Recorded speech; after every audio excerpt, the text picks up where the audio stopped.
ত্রয়োদশ জাতীয় সংসদ নির্বাচনে প্রবাসীরা প্রথমবারের মতো ভোটাধিকার পেয়ে আনন্দিত। কুয়েতে প্রায় ৩ লক্ষ প্রবাসী বাংলাদেশে আছেন, যার মধ্যে ৩৫,২৬২ জন এবারে প্রথমবারের মতো ভোটাধিকার প্রয়োগের সুবিধা পেয়েছেন।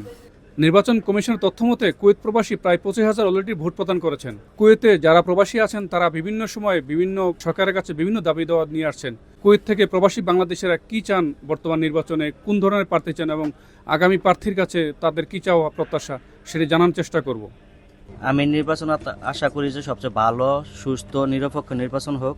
আর বাংলাদেশে যে কোনো একটা প্রবাসীর জন্য যে এয়ারপোর্ট যাওয়ার পরে যে একটা টলিতে যে একটা মানে বিড়ম্বনার শিকার হয়, 2 ঘন্টা 3 ঘন্টা মানুষ সিরিয়াল ধরে দাঁড়ায় থাকা লাগে। প্রবাসীরা আর্টিকেল 20 অসম্ভব, এখানে খুব অসুবিধার মধ্যে আছে।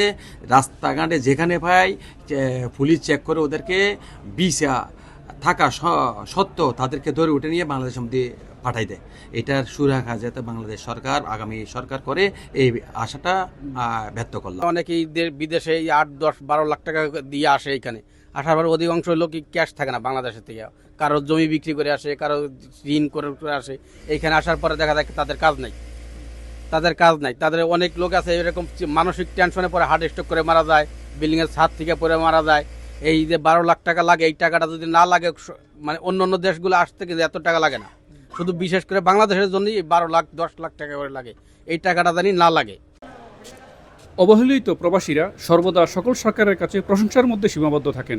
আগামী ত্রয়োদশ নির্বাচনে প্রবাসীরা এমন সরকার চান যে সরকার সর্বদা প্রবাসীদের পাশে থাকবে, বিমানবন্দর হয়রানি বন্ধ করবে, অভিবাসন খরচ কমিয়ে আনবে। কুয়েত থেকে মঈন সুমন, সময় সংবাদ।